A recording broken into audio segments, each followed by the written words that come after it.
챕터 5. 인내. 기다림 속에서 자라는 깊은 뿌리. 고난은 인생 학교의 필수 코스다. 야고보서 1장 2절부터 4절, 12절. 내 형제들아, 너희가 여러 가지 시험을 당하거든 온전히 기쁘게 여기라. 이는 너희 믿음의 시련이 인내를 만들어내는 줄 너희가 알미라. 인내를 온전히 이루라. 이는 너희로 온전하고 구비하여 조금도 부족함이 없게 하려 함이라. 시험을 참는 자는 복이 있나니 이는 시련을 견뎌낸 자가 주께서 자기를 사랑하는 자들에게 약속하신 생명의 면류관을 얻을 것이기 때문이라. 고난은 이 세상을 살아가는 모든 사람에게 예외 없이 찾아옵니다. 우리는 아침에 눈을 떠 뉴스를 볼 때마다 고통으로 울부짖는 사람들의 소식을 접하게 됩니다. 고난은 한시도 우리 곁을 떠나지 않습니다. 그런데 누구에게나 찾아오는 고난에 누구나 똑같이 반응하는 것은 아닙니다.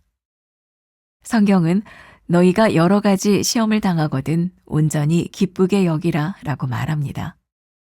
고난이 기쁘거나 즐거운 것일 수는 없지만 고난을 통해 얻게 될 유익을 알면 기쁘게 여길 수 있습니다.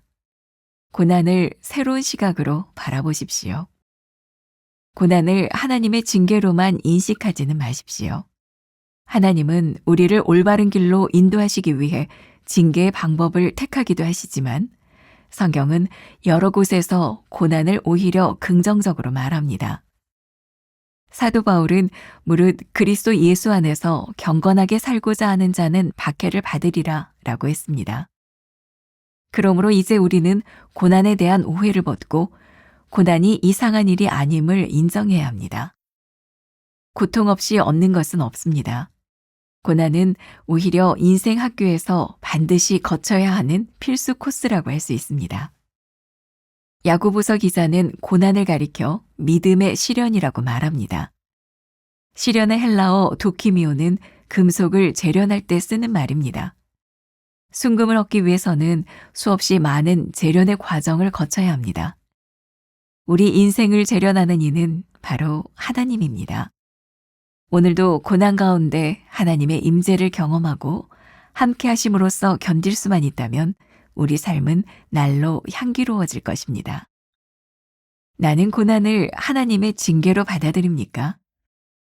고난 속 유익을 생각하며 오히려 기뻐한 적이 있습니까? 고난 가운데서도 하나님의 임재를 경험한 적이 있습니까? 오늘은 111번째 고난에 대한 말씀을 함께 나누어 보겠습니다. 오늘 말씀의 제목, 고난은 인생 학교의 필수 코스다. 고난은 누구나에게 신레몬일 것 같아요. 우리 중에 누가 고난을 좋아하는 사람이 있을까요? 그런데 이 고난은 우리의 인생의 필수 코스다. 오늘 우리들이 읽은 야고보서 말씀에도 우리가 고난을 당할 때에 라고 하는 이 말이 if, 만일 고난을 당한다고 라고 하는 말이 아니라 whenever 라는 말을 쓰고 있어요. 고난을 당할 때마다. 고난은 우리의 인생의 가정처럼 올 수도 있는 것이 아니라 오늘 야고보서 기자는 고난을 당할 때마다 우리들이 어떻게 해야 되는지를 말씀하고 있습니다. 그러고 보니까 사실 우리의 인생의 고난이 문제가 아닌 것 같아요. 이 고난에 대해서 우리들이 어떻게 반응하냐에 대한 부분이겠죠. 우리의 인생에 찾아오는 신레몬인 이 고난을 우리들이 어떻게 레몬 에이드로 바꿀 수 있는가. 첫 번째는 이 고난이 우리 인생의 필수 코스라고 하는 것을 먼저 인식해야 이 문제를 풀어나갈 수 있을 것 같아요. 오늘 말씀을 시작하면서 도종환 시인의 흔들리며 피는 꽃이라는 시를 먼저 읽어드릴게요. 싸늘하게 흔들리지 않고 피는 꽃이 어디 있으랴. 이 세상 그 어떤 아름다운 꽃들도 다 흔들리면서 피었나니 흔들리면서 줄기를 곧게 세웠나니 흔들리지 않고 가는 사람이 어디 있으랴. 젖지 않고 피는 꽃이 어디 있으랴. 이 세상 그 어떤 빛나는 꽃들도 다 젖으며 피었나니 바람과 비에 젖으며 꽃잎 따뜻하게 피었나니 젖지 않고 가는 삶이 어디 있으랴. 흔들리지 않고 피는 꽃이 어디 있겠습니까? 그 흔들림. 또 비바람을 맞으면서 꽃은 아름답게 피어나는 거죠. 어제 어떤 성도가 저에게 이런 부탁을 하더라고요. 목사님, 내일 우리가 운동을 해야 되는데 비 오지 않도록 목사님 기도해 주세요. 제가 이렇게 얘기했어요. 내가 믿는 하나님은 그런 하나님 아니시라고.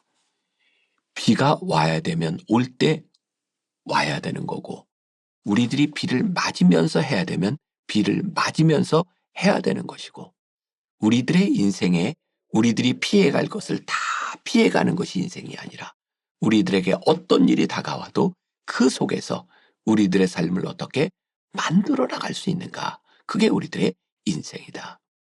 혹시 여러분들 가운데 이 고난이라고 하는 필수 코스를 지나가고 있는 사람이 있다면 이 고난을 어떻게 레몬에이드로 만들까를 생각해 보면 좋을 것 같아요. 첫 번째 문장이 이렇게 시작을 하고 있어요. 고난은 이 세상을 살아가는 모든 사람에게 예외 없이 찾아옵니다. 예외 없이 찾아옵니다. 누구의 고난이 조금 작게 보이고 크게 보일지는 모르겠지만 누구에게 찾아오는 이 고난에 대해서 사람들은 누구나 똑같이 반응하는 것은 아닌 것 같아요. 하나님을 믿는 우리들에게 이 고난이 어떻게 레모네이드가 될 수 있을까? 오늘 본문 말씀 가운데도 너희가 여러 가지 시험을 당하거든 온전히 기쁘게 여기라 라고 되어 있어요. 여기서 참 흥미있는 구절이죠. 기쁘게 여기라. 요 말이 영어 성경에는 consider라는 말을 쓰고 있더라고요. 그렇게 생각해라. 기쁘게 생각해라. 왜 우리는 이 고난을 기쁘게 생각할 수 있을까요? 고난을 바라보는 새로운 시각이 우리들에게 있기 때문이에요. 요한복음 16장 33절에도 이런 말씀이 있죠. 세상에서는 너희가 환난을 당하나 담대하라. 왜일까요? 하나님이 우리와 함께 하시니까.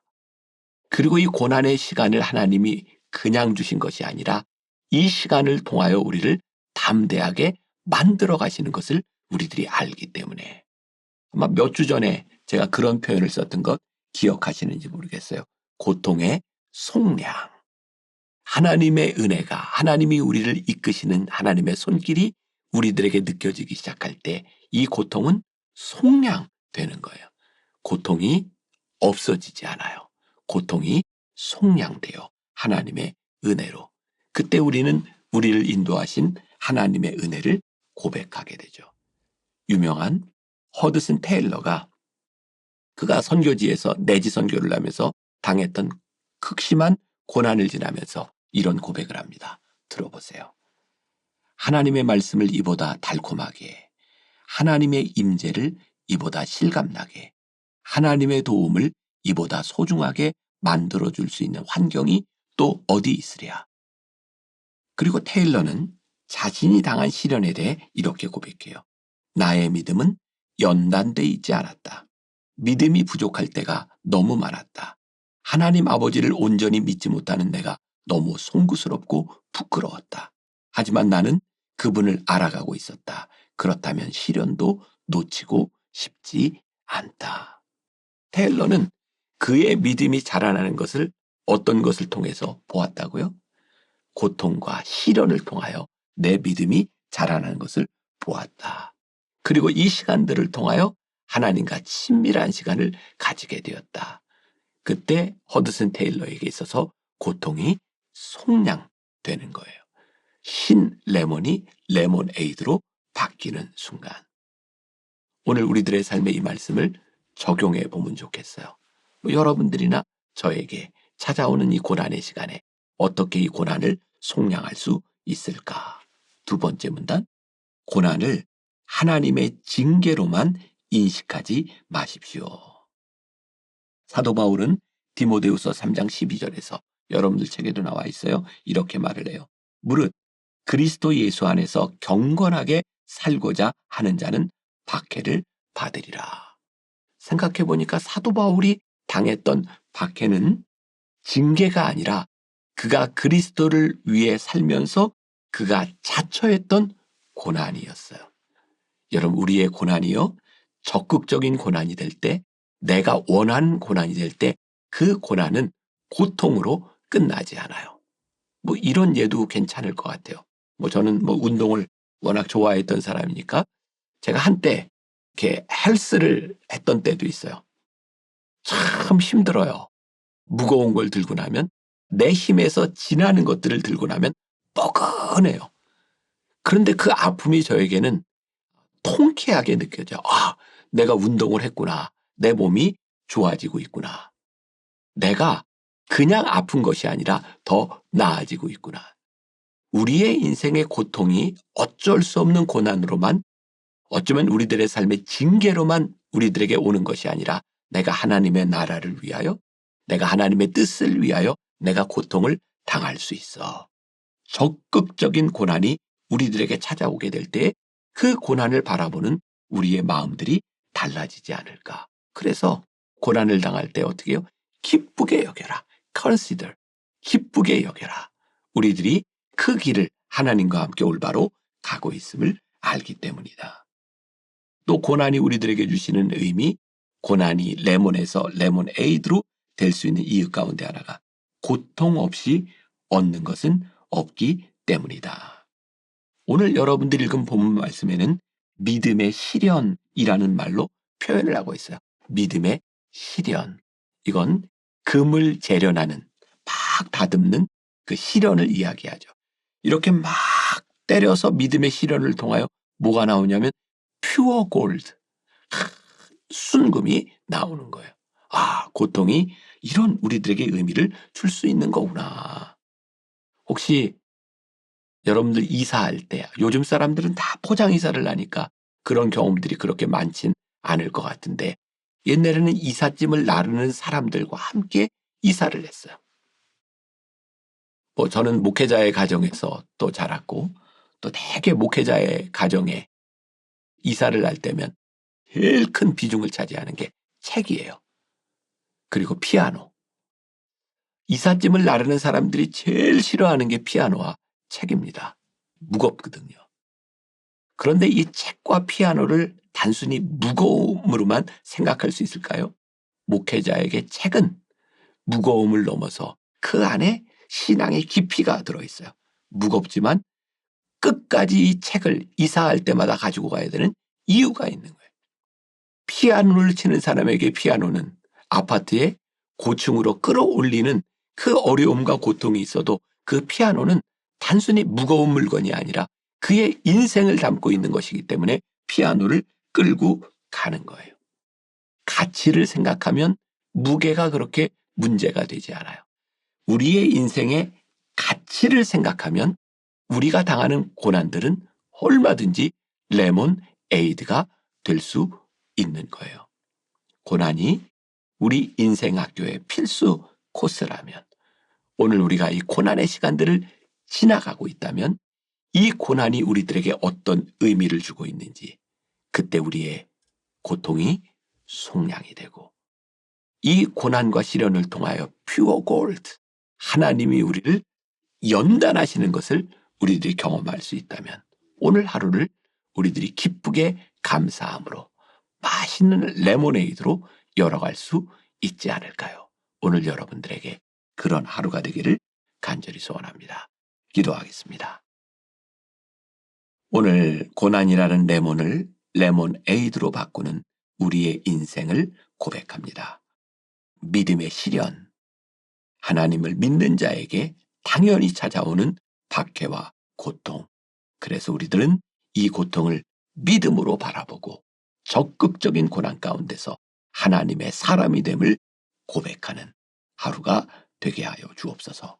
예수님의 이름으로 기도했습니다. 아멘.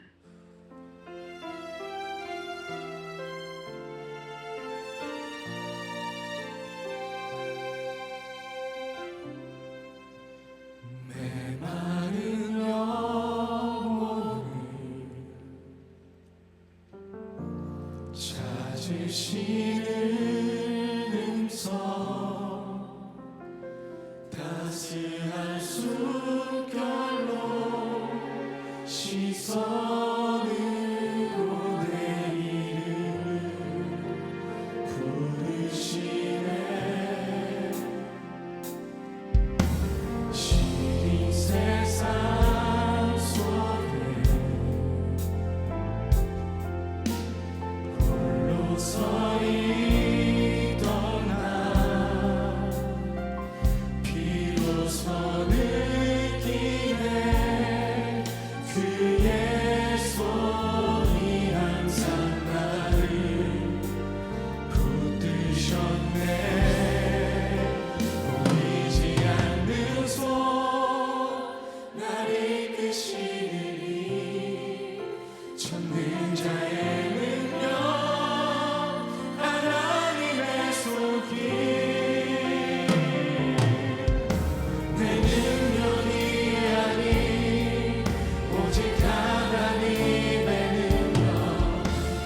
세상 속에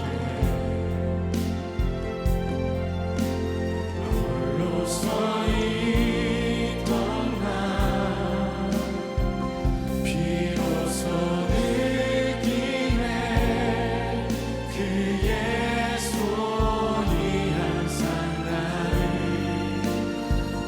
붙드셨네 보이지 않는 손 날 이끄시니 전능자의 능력 하나님의 손길 내 능력이 아닌 오직 하나님의 능력 그의 손으로 다시 한번 보이지 않는 손 분명히 나를 이끄시는 전능자의 능력 그것은 바로 하나님의 손길이었습니다. 내 능력이 아닌 오직 하나님의 능력 그의 손으로